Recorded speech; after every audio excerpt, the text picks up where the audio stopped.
Me? Yes? Okay. All right.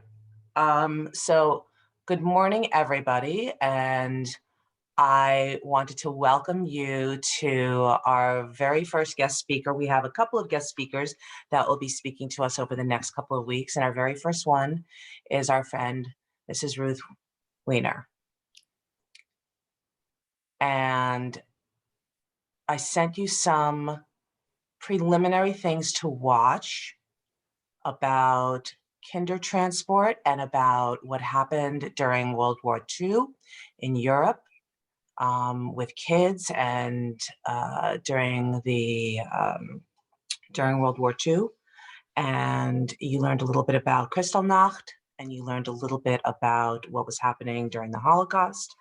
And it seems like a very, very long time ago. And there are actually people out there that don't believe that the Holocaust happened. And that is absolutely not true. I will tell you that just like Mrs. Weiner, I had a lot of family that got killed during the Holocaust. And so did lots of other people. It happened, it's true, and the people that were there to live through it there are not a lot of people around anymore because it was a long time ago, and so most of those people are pretty old. We are so fortunate to have somebody that lived through that time to speak to us directly. So without much further ado, I would love to welcome you, Miss Ruth Weiner. Thank you for being here. And I am going to spotlight you now and give the floor over to you. All right, let me get you on here. And all right, take it away. Miss Roberts, thank you so much for the kind introduction. I'm going to start out with an apology. If I sound to you like I am coming from the center of a roadwork zone with about 20 pieces of equipment all working at the same time, is because that's where I'm living right now. They're tearing apart the sewers in front of my house. And I set up my computer as far away from that as I can. But when they're all working at once, it doesn't help. And I'm sorry to say that, yes, you are going to hear them. So, just please bear with it. And for those of you who loved big equipment when you were little, let me know. And if we have time at the end, maybe I'll take the camera out so you can see it, because there's this magnificent display of absolutely every piece of equipment that they ever invented. Anyway, I'm so happy to be here with you this morning. I think you are a very special group of young people. The Holocaust is probably, if not the hardest, certainly one of the hardest things that there is to study. Why? It speaks to the darkest heart of what people, and not even terrible people, or at least some of them, are capable of doing to each other. And we're going to spend a good part of this morning with questions. And I hope, by the way, that all of you will have questions. That's my purpose in being here. You can study the facts from a book, but if you'd like to know a little bit about the meaning, it's a good thing to talk to a person.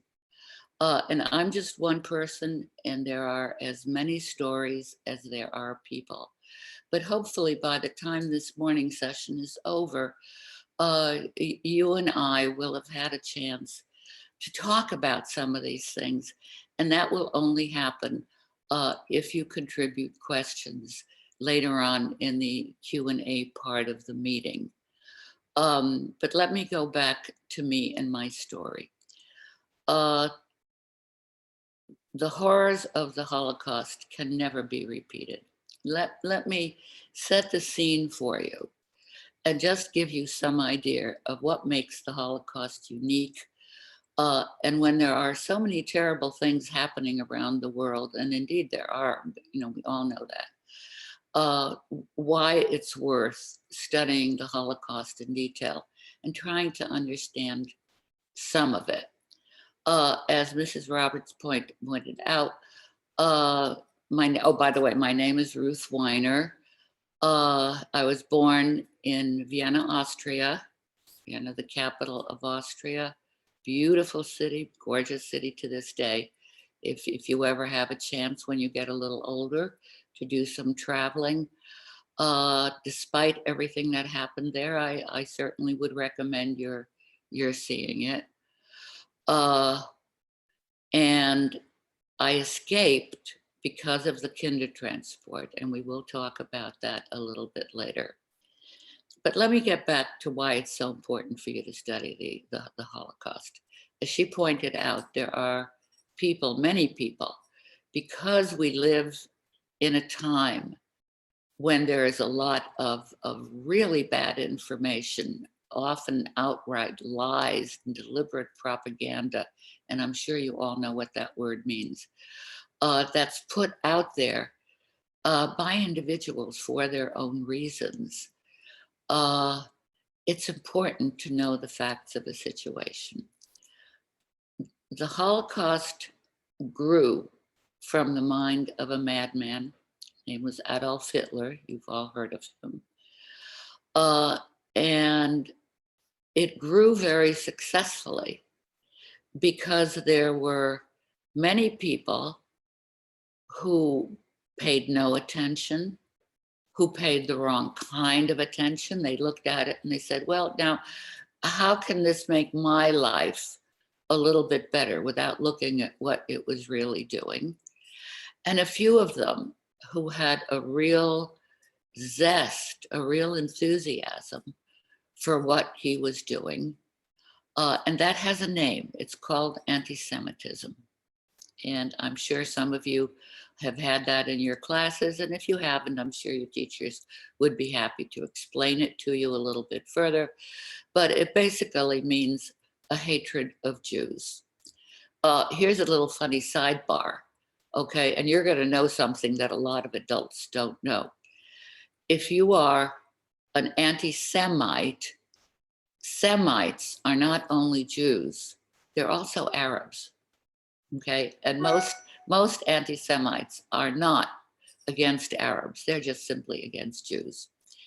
And some of them will take it right to the nth degree. I think all of us have the kind of moral compass that says you do not cause pain to another human being. You do not endanger the life of another human being. You certainly don't kill another human being. Our whole legal system is based on that. Why? Every religious system is based on that, that human life is the most precious commodity there is. Excuse me. Uh, and what we are supposed to do is to improve it and enhance it, not eliminate it. And therefore, just killing one person is as wrong as it gets. Well, by the time the Holocaust was over, there were 6 million dead Jews who did not die from natural causes. 6 million. And that's a very large number, and it's hard to imagine. So I'm just going to give you a little graphic example. We live in New England, right? Okay. Now, just in your mind, think of every single person that you know, every single person, okay, old, young, male, female, adults, kids, whatever, that you know, every single person who lives in your community, every single person who lives in your area, okay, just keep your mind expanding. Every single person who lives in Connecticut, we're nowhere near. And really make it every single person, that demographic works. Well, we need a whole lot more people to get to 6 million. Now, would you add in, please, every single person in the state of Rhode Island? Keep on imagining every single person in the state of Maine, every single person in Vermont, every single person in New Hampshire. Still not quite enough. We're going to have to borrow a few more potential bodies from Massachusetts. That's what 6 million people look like. Okay. And if that's a little bit staggering, it should be, because that is what happened uh, to the Jews of Europe. And at the time, there were about 18 million Jews in the world. And that means that 1 in every 3, and look around you, just look in your around your classroom if you're in a classroom, and count off 1, 2, 3, 1, 2, 3, 1, 2, 3, and then assume that all the, whichever number you want it to be, are gone. Poof, they don't exist anymore. And that's what the Holocaust was. Okay. Uh, and I think when you understand that enormity of scale, and now let me throw one more piece at you. Uh, we all have people that we like, we have people that we don't like, we have people whose ideas we agree with and whose ideas we don't agree with. But we do not kill people for no reason at all. We don't.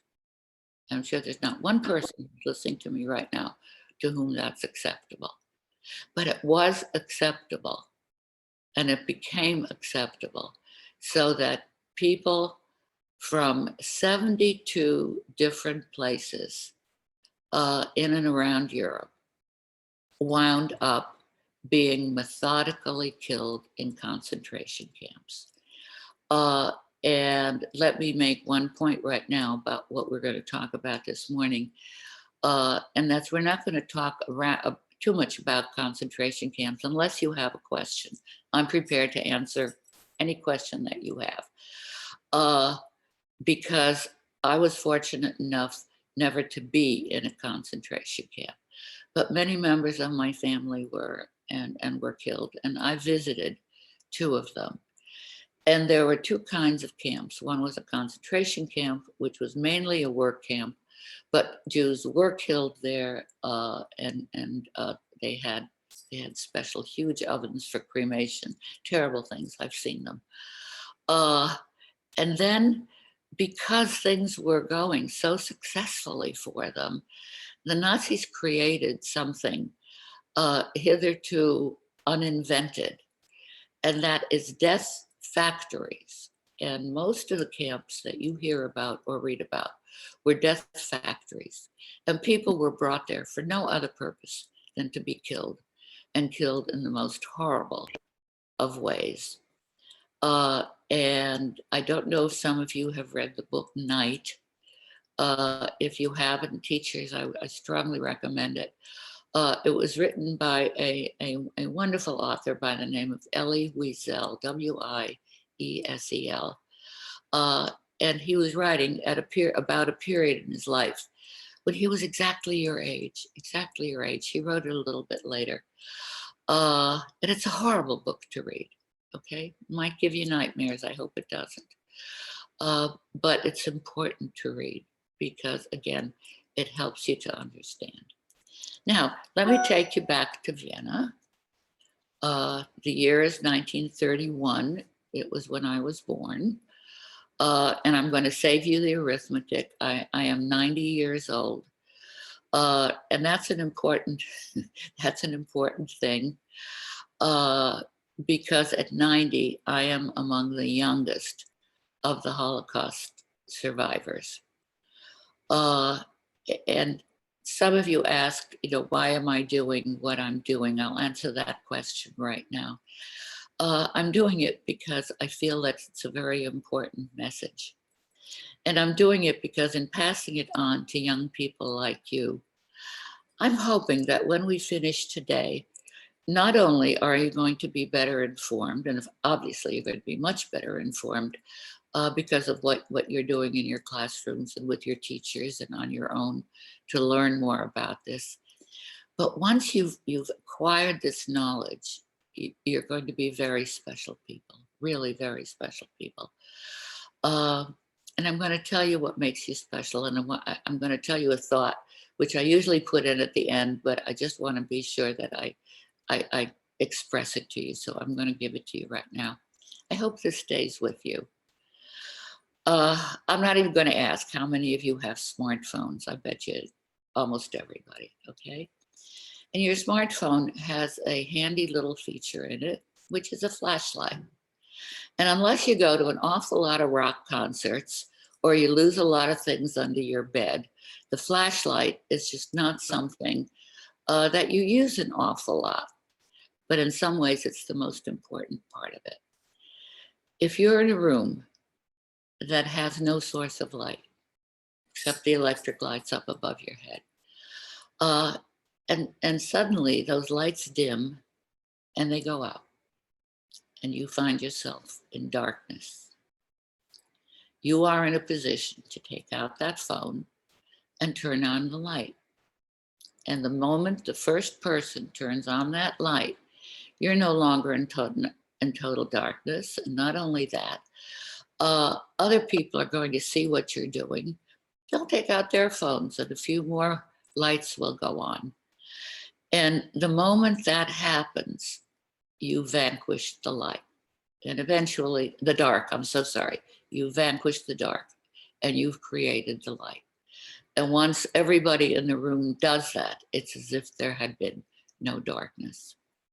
I'd like you to think of that as a metaphor. Okay, I'd like you to think of that as an example. That by being people who understand the facts of this situation and the ethics of this situation, and I promise you we will go into my story very shortly, so that you've heard the story of a single person and you say, well, you know, I think she was telling the truth. And I think that she looked like somebody, you know, who's not going to BS us. So I'm willing to believe her. And if she says that this really happened, it did really happen. And you know what? Hey, you over there that's drawing the swastika on the wall of the bathroom. And you over there who's calling people names just because they think they're cute. You're being a knucklehead. Don't do that. Don't do that. And I don't recommend that you do this if it's going to be dangerous to you. But most of the time, standing up for truth and standing up for what is right, it's not all that dangerous.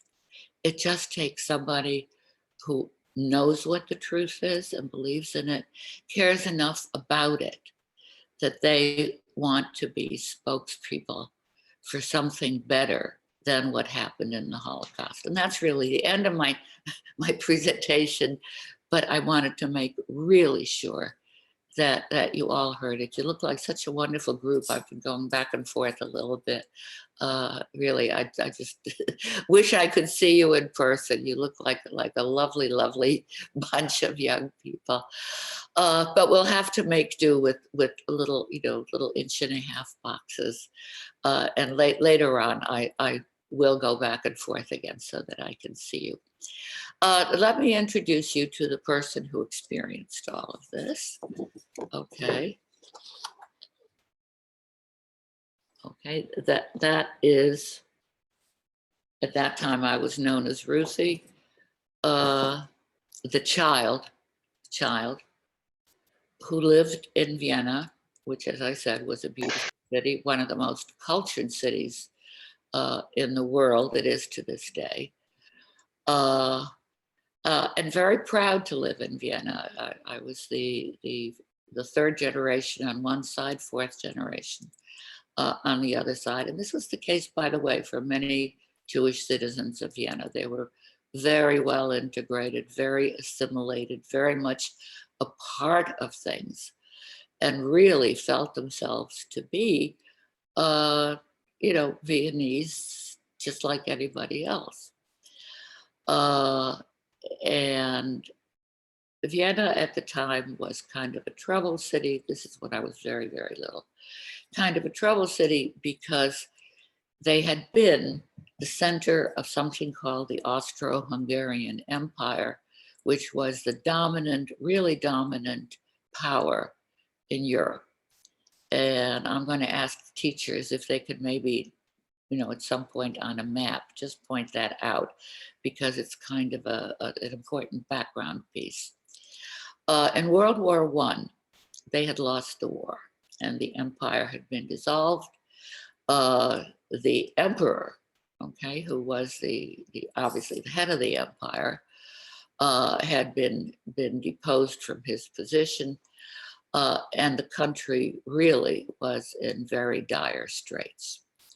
I'm telling you that because sometimes when a country is in a state of real stress and real flux, is when odd political movements have the opportunity uh, to benefit and to gain power. And this is what happened in Austria.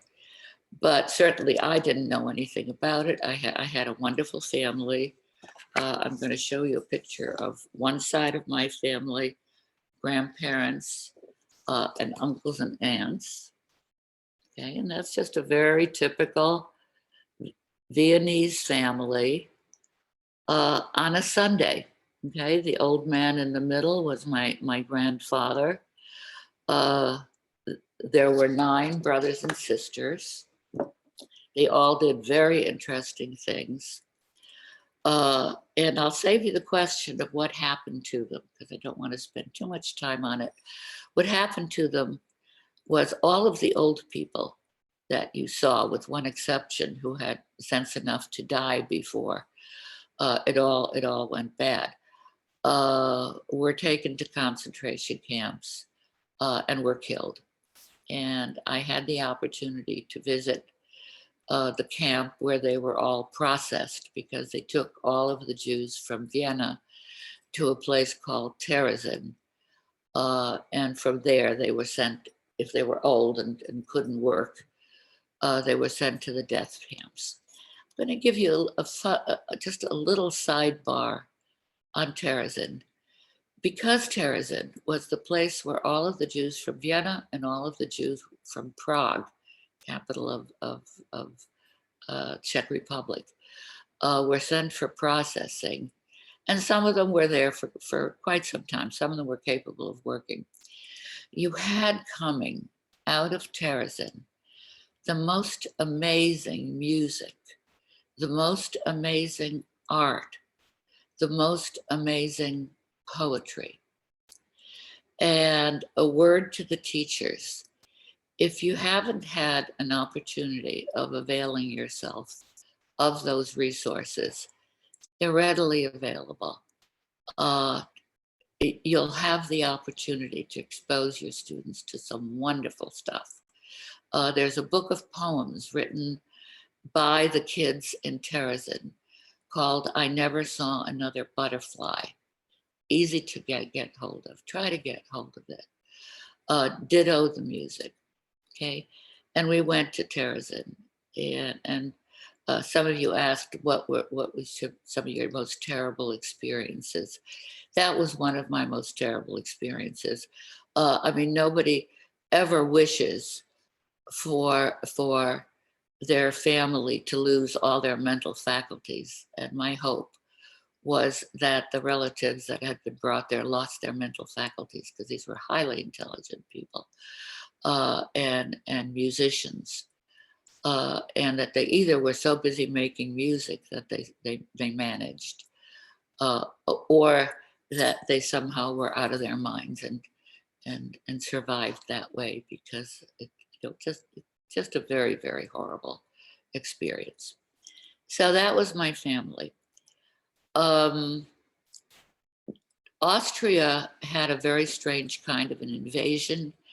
It was called the Anschluss. And an Anschluss in German just really means a connection, when you take two things and you join them. And it was nothing of the sort. This was very carefully planned between the forces in Germany of Adolf Hitler, the Nazi movement, which had several different groups, and the people in Germany who had very early on begun to join the movement, and who kind of cleared the pathway for him. And overnight, literally overnight, the Germans came marching in, and it was just endless And they were parades. Everybody went out to watch them. There was the military. There was what they call the SS, which are the black uniforms when you see the pictures. And they were kind of the elite. They were the stormtroopers. And there was something called the SA, who were in the khaki uniforms. And they were more mundane, and those could be joined by local people, and they did. And they came marching in with equipment, and they came marching in with marching bands. And every public building in Vienna was covered with red bunting with swastikas on it. And what happened very quickly was that life for Jews became impossible. There were signs everywhere. I lived in an apartment, so the only place I had to play was one of my families, or somebody took me to the park. And you saw the picture of my family. I had more aunts and uncles than you could shake a stick at. None of them have kids. I was it. So when they had nothing better to do, somebody would come to my house, pick me up, and just go do something for fun. So I led, a very charmed and interesting life. But if you went to a park, there would be a big sign there. No Jews allowed, no dogs allowed, no spitting allowed. And it was worth your life to go in. If you went in, and everybody had an ID card, and on your ID card, and you're not going to believe this, on your ID card, they were quite certain that one of the things that set Jews apart was that they had weird left ears. Please don't ask me where that came from. And so you had to take a picture with your left ear showing, okay? And you'd have to, even kids, you had to pull out your ID card. And if you were Jewish, that was it. You never went home. And they did the same thing to Jewish stores, that nobody was allowed to go in there. And Jews were not supposed to go into regular stores. So they also decided that they knew who looked Jewish. And I had dark blonde hair and light eyes. So by their standards, I did not look Jewish, as did, none of the rest of my family. So we would occasionally sneak in when somebody really needed something. But life became very dangerous. You began to see in the street very quickly all kinds of very abusive behavior, and all kinds of very dangerous behavior. And so you learned how to walk in a way that you thought made you invisible. You never walked more than two people together, and you just, you scoped 360 degrees around where you were. And if you saw more than one or two uniforms of any sort, you crossed the street. If you walked quickly into a store or into a building, if you saw that there was some kind of an activity going on. And by the way, they call that, the German word for all of these abusive events was Aktion. And Aktion literally just means action. Okay, so if they were rounding up Jews, or if they were arresting somebody, and if they were shooting somebody, they could do that very readily. And it occurred to people that we knew. But here, I did bring one picture of something that was very, very common and often did involve kids. And that was they would have you scrubbing the sidewalk or scrubbing the street and stopping the traffic all around. And what they loved to do was a form of communication was they would take placards announcing somebody's death, announcing the opening of the opera, and paste them on little kiosks. So they would take these things and paste them on the sidewalk. And you had to scrape them off with your fingernails. And because your fingers very often became bloody when you did that, That was what was known as Jewish nail polish. And very often people would stand on a street corner and say they wanted to see a Jewish manicure. And then if there was enough SA around, just for fun, they would grab a bunch of Jews, and this is what it would look like.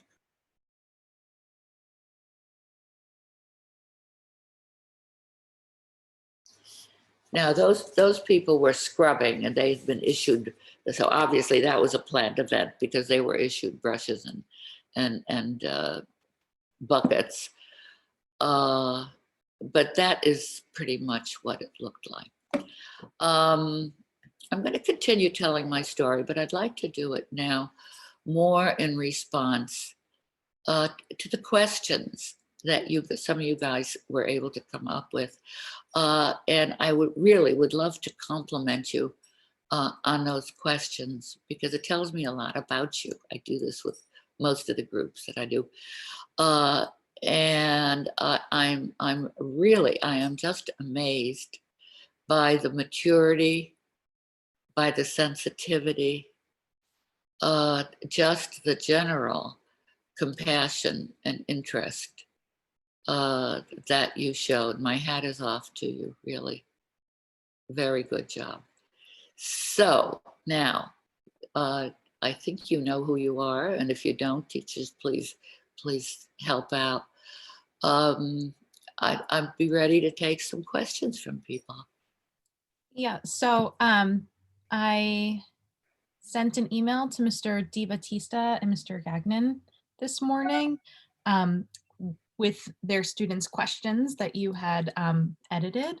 I just edited them slightly to make them a little shorter. Yep, so I'm wondering if Mr. DiBattista or Mr. Gagnon can perhaps choose one student to share a question first, and then maybe we can kind of alternate between schools, and then however you want to do it. That we have on the call as well. If you have students generating questions, teachers, if you could just maybe Esther, if you can enable the chat so people could just chat with you. The teachers can let you know if they have a question from their class. Yep. So I don't mind starting with one of my students who's going to be asking the questions. I do just, Ruth, I do want to just make you aware at 11:50, I do have to get my students down to lunch. So I don't want you to feel like we're just leaving without saying bye. Well, lunch is very important. I do understand. This is 11:52, so we'll be leaving at 11:52 from Coventry as well. Okay, and we will continue recording this. So for your students, they'll be able to tune into the last 10 minutes that they miss afterwards. Okay, thank you. So now I'll have Zoe is going to be asking the first question. So go ahead, Zoe. When did you know your life changed? Sorry, could not hear.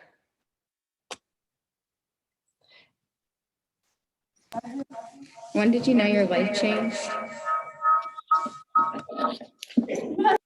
So she asked, when did you Oh, know? okay, you're going, actually, the first question is, when and how did you know your life had changed? Is that it? Mm-hmm. Okay, you know what? I'm going to very quickly, I think that was basically what I just talked about when the Nazis came in. And I'm going to give you one specific incident. I had a very good friend in school who was not Jewish. And, we were good buddies, not any stresses between us. One fine day, I come into school and discover that she had fallen and had broken her arm and had this big, stiff plaster cast on it. Her right arm couldn't do a thing. And I already knew how to read and write. So the teacher said, could I please be Kitty's right hand? That was how she put it. And I did.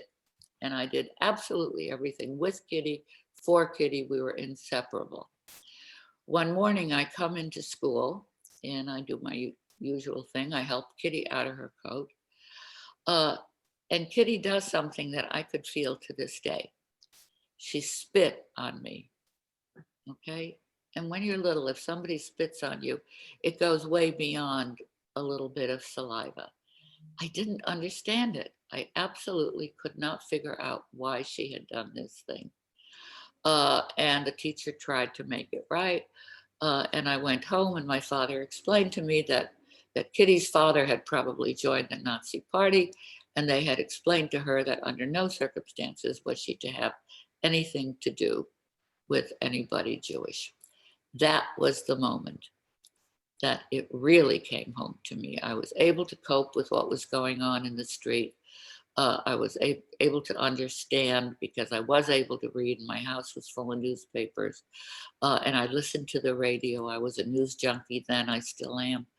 But that was the moment when it really came home to me.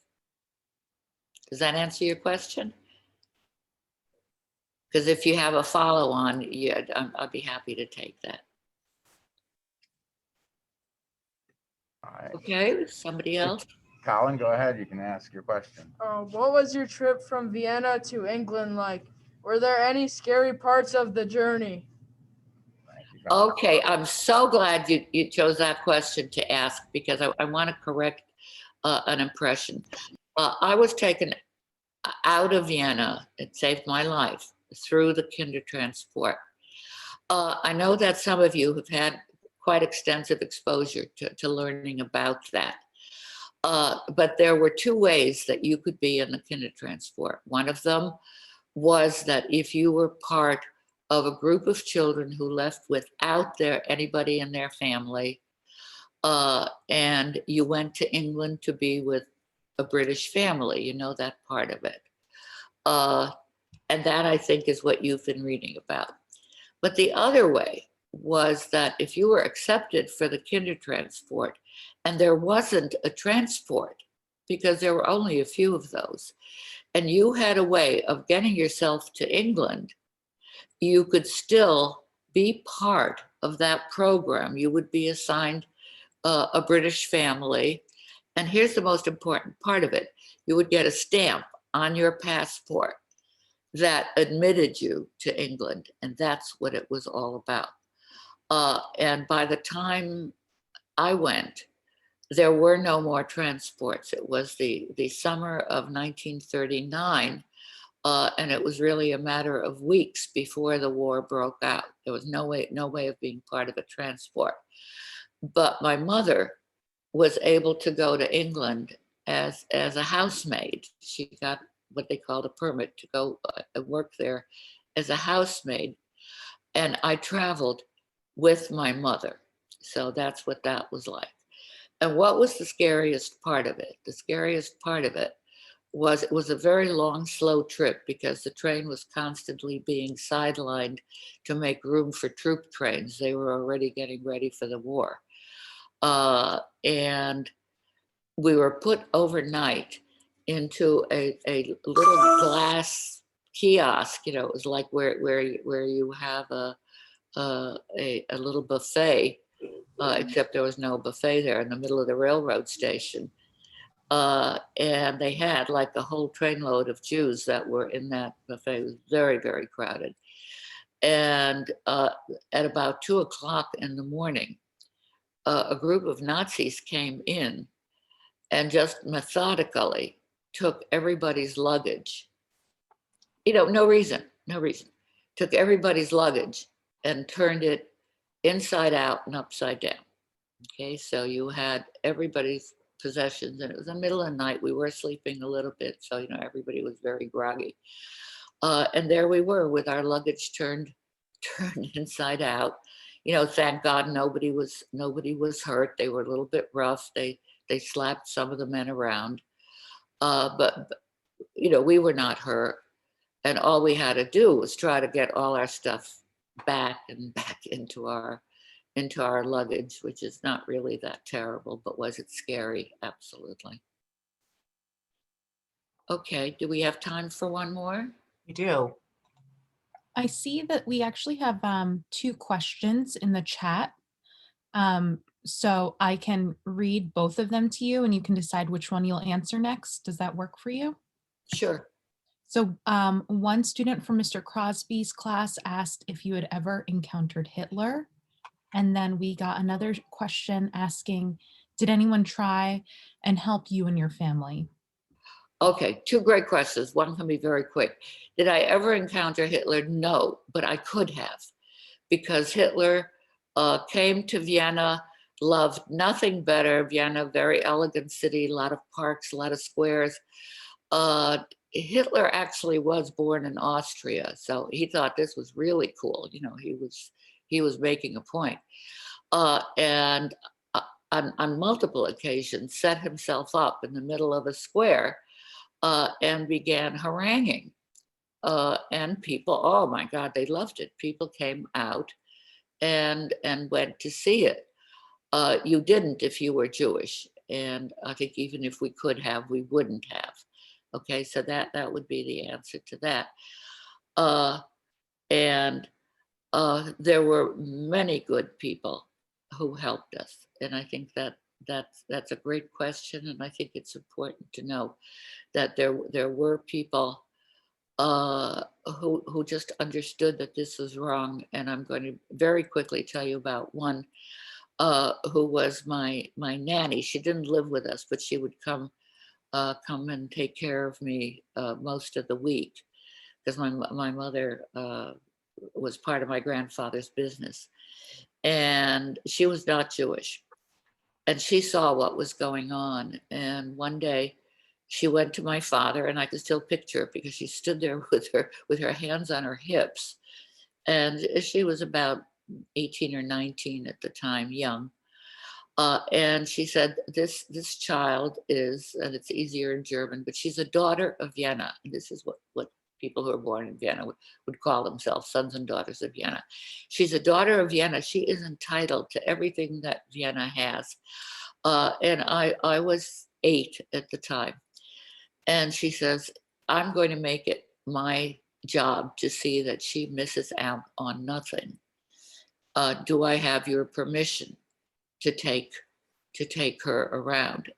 Now, my father understood that she was risking her life to do that. If anybody knew who I was, if anybody looked at my ID, and it was clear that she had just taken a Jewish child to the opera, she had just taken a Jewish child to a museum, which is what she was doing.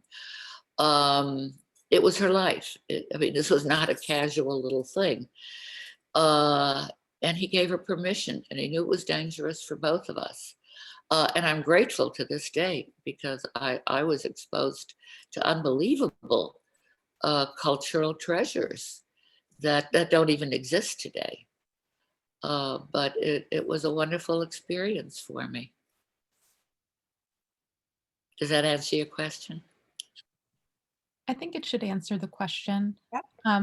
Can I ask a follow-up? Do you remember her name, or did you just call her Nanny?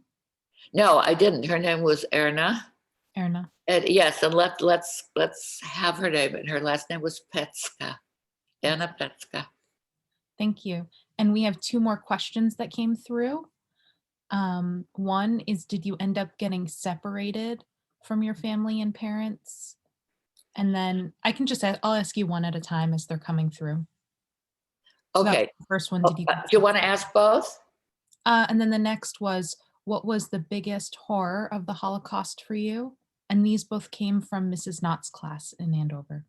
Okay, I think I can combine the two, because that was the biggest horror for me, was being separated from everybody. We had this very close family, and as I pointed out before, I was the only child. I was it.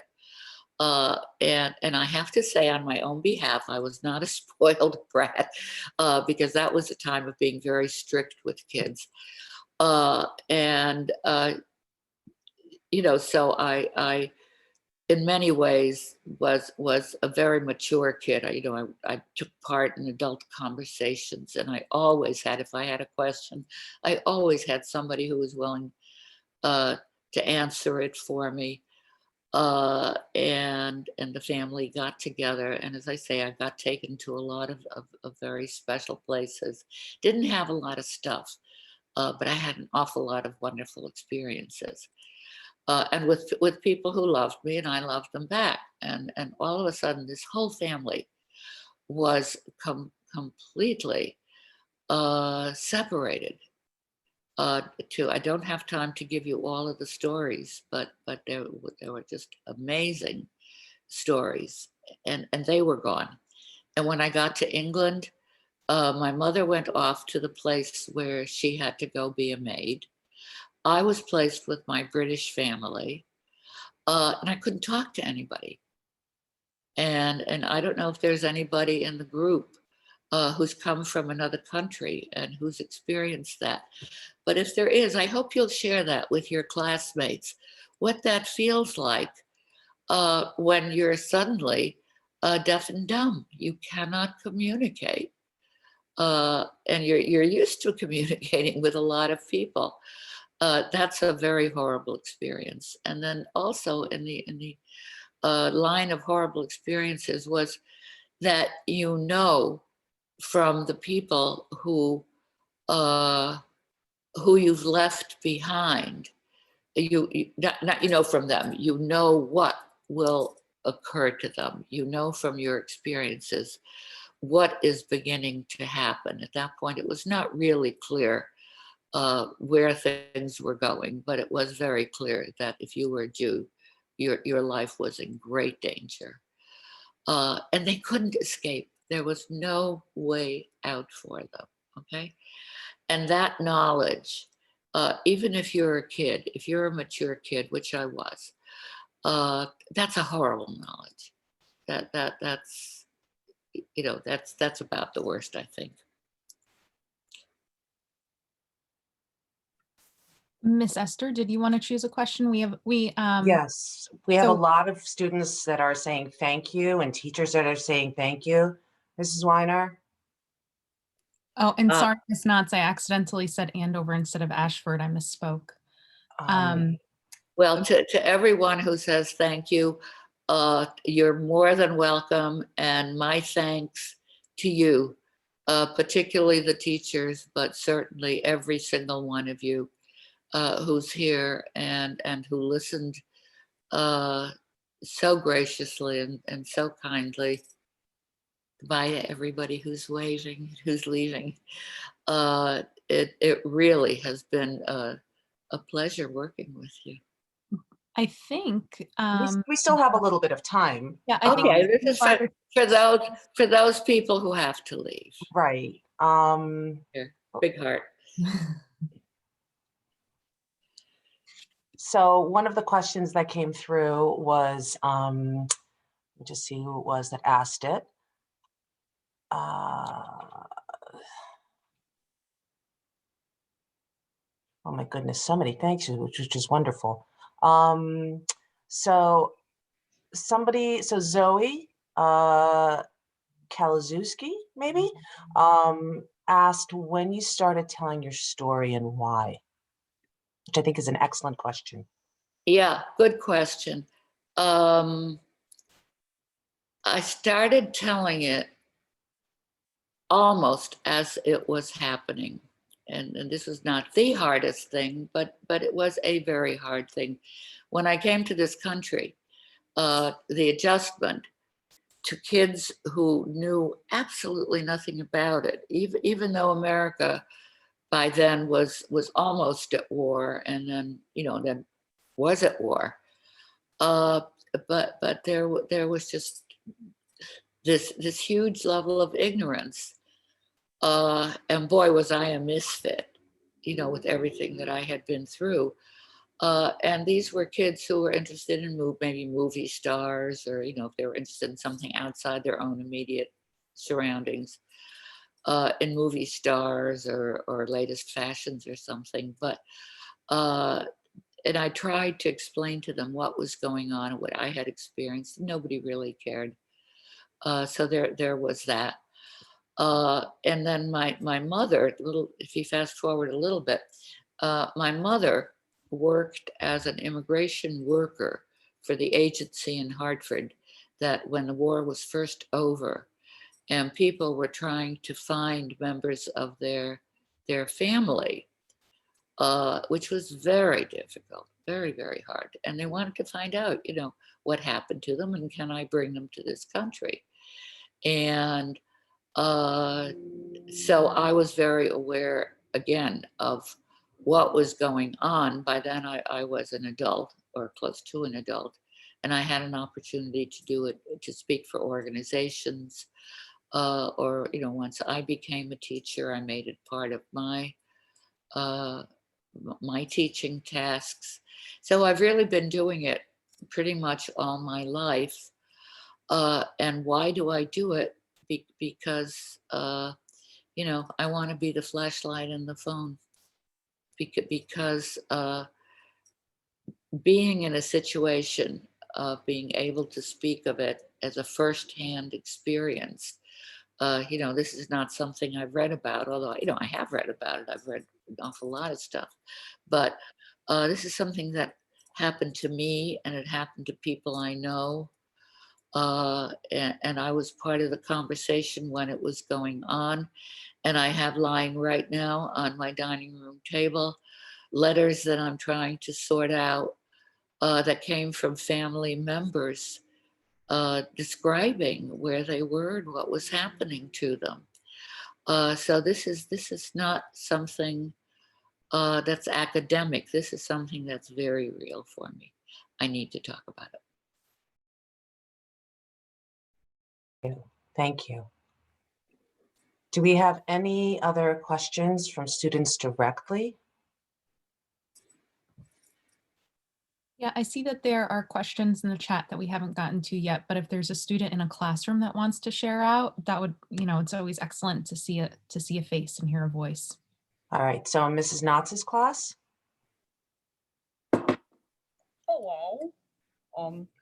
So I wanted to ask my question about, did you ever have to witness someone, like you were talking about like the Jewish nail polish, did you ever have to witness that like in real time?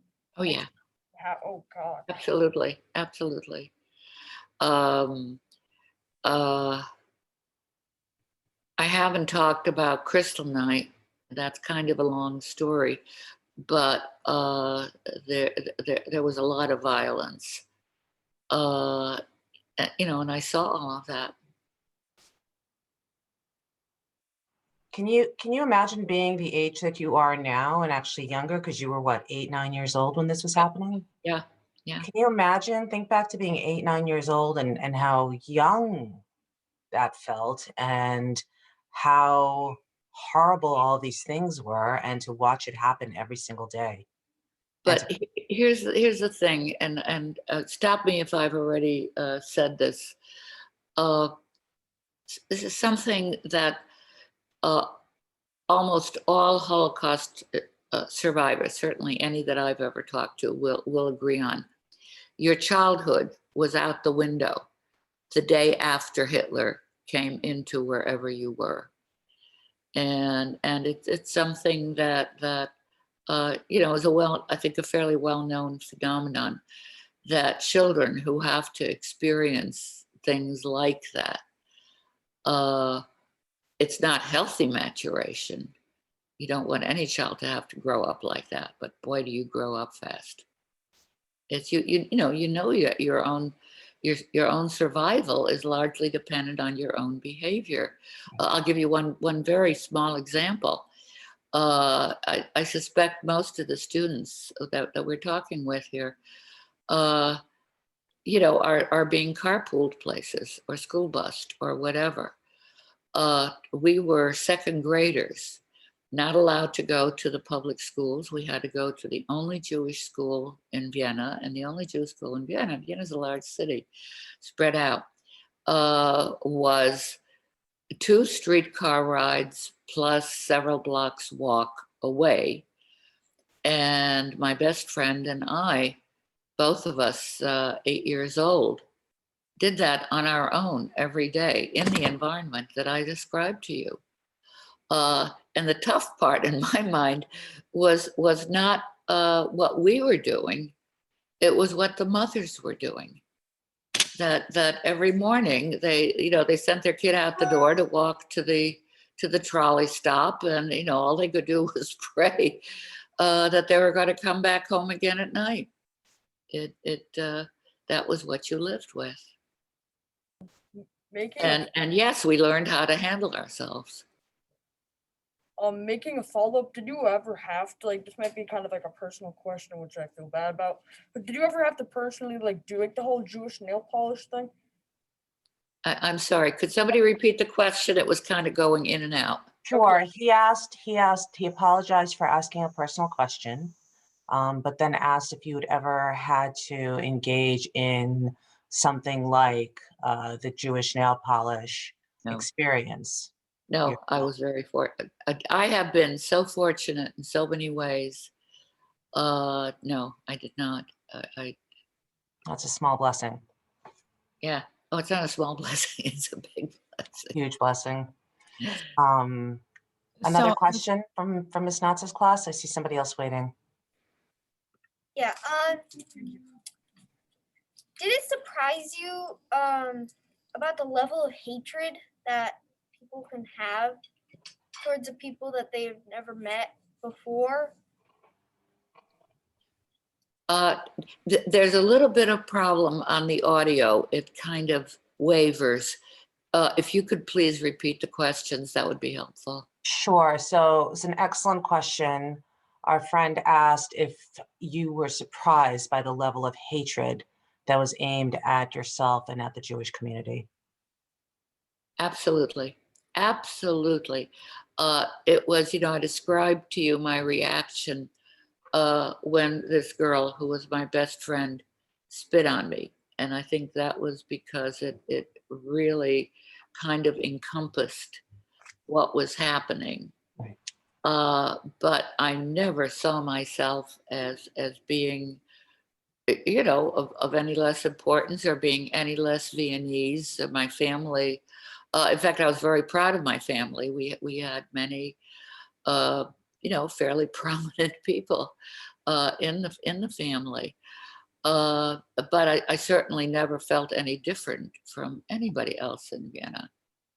And that hits you when you suddenly are cast in that role.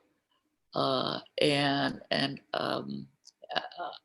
was I was a kid, but I guess I still am a person who has a very strong sense of human rights, that people are entitled to certain things. They're entitled to respect, and they're entitled to be treated in a certain way. And if the law says that you can do something, well, that means something. And in the beginning, I was angry is maybe not the right word, but I was a little bit outraged. I should tell you this. I'm an only child, and not by now that I was surrounded by adults. Okay, so here you got this kid whose playmates are all adults. That gets some fairly adult ideas into her head. Thank you. Mr. Young, there's a hand up in your classroom. Yes, I have one student that'd like to ask a question. Do you have any possession that you brought from Europe? Okay, I'm glad you asked that. That's a wonderful question. I do, and it's the most amazing thing. And I have, of course, my mother to thank for that.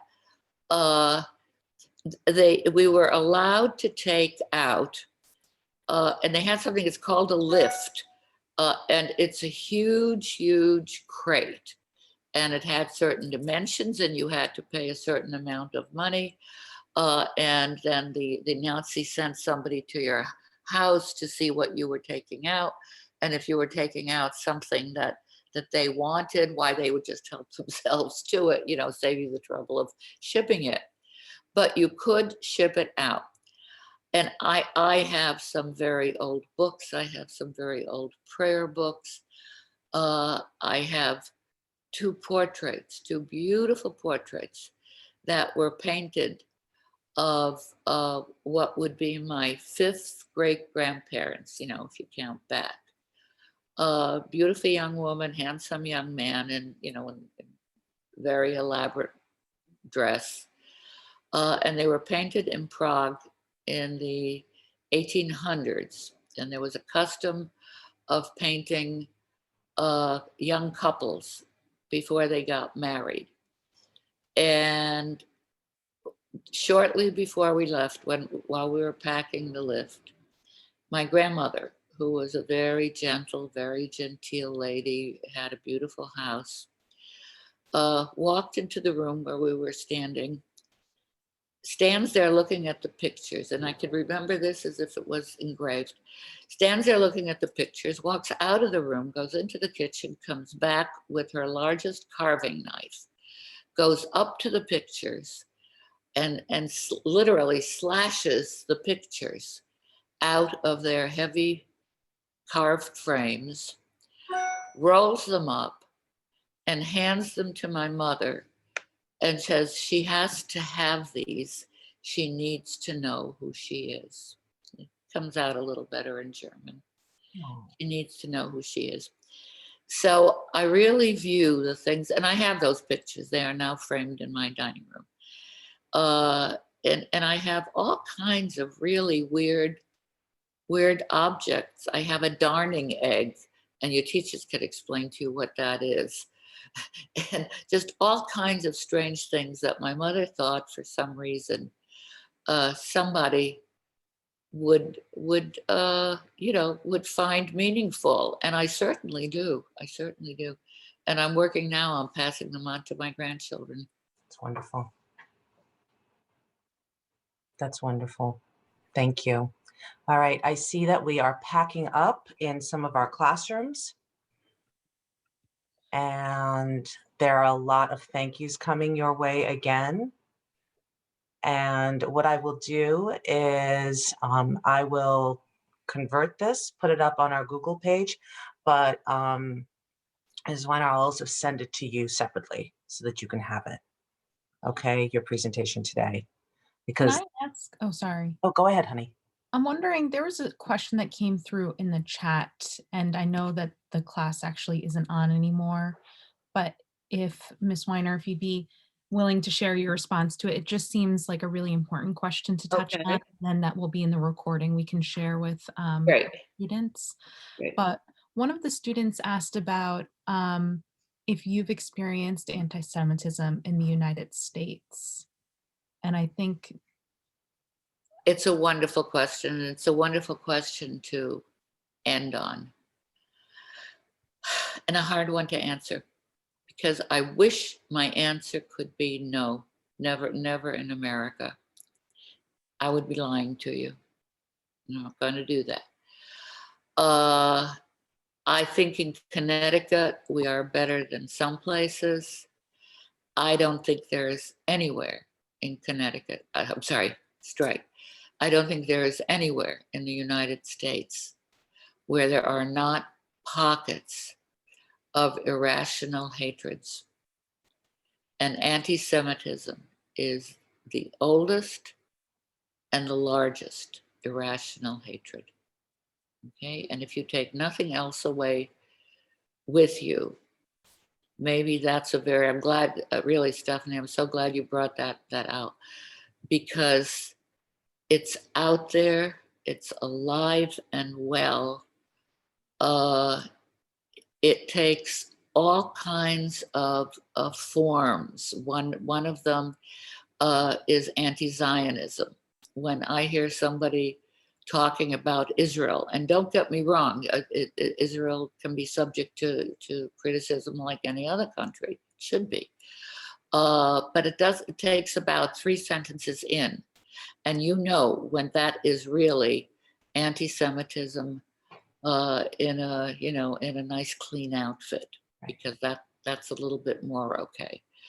But there are so many people who don't understand, and I really hope that those who hear this and those who've been part of this program, and I think you're part of a wonderful program, because it's all about learning to meet other people, learning to understand other people, and realizing that we all are subject to exactly the same things. And if something terrible is being done to one group, it's being done to all of us.